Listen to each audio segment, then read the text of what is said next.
ఇంట్లో కూడా చూపిస్తున్నాను. చూడండి చిక్కుడు పూత ఎంత బాగా వచ్చిందో కదా. చక్కగా చిక్కుడుకాయలు కూడా పడుతున్నాయి. దీనికి చూడండి, దీనికి కూడా గెలలు వేసింది అన్నమాట. ఓకే, కాకర తీగలు కూడా బాగా పెరుగుతున్నాయండి.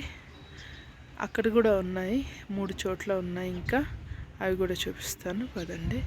కాకర తీగలు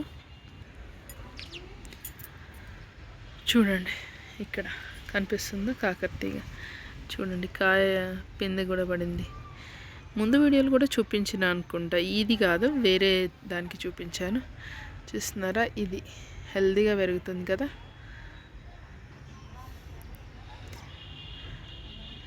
ఇంకా 2 చోట్ల కూడా పెరుగుతుంది, చూపిస్తాను. ఇటు సైడే ఇది కోండి, ఈ టబ్లో ఉన్నాయన్నమాట. 2 తీగలు ఉన్నాయి.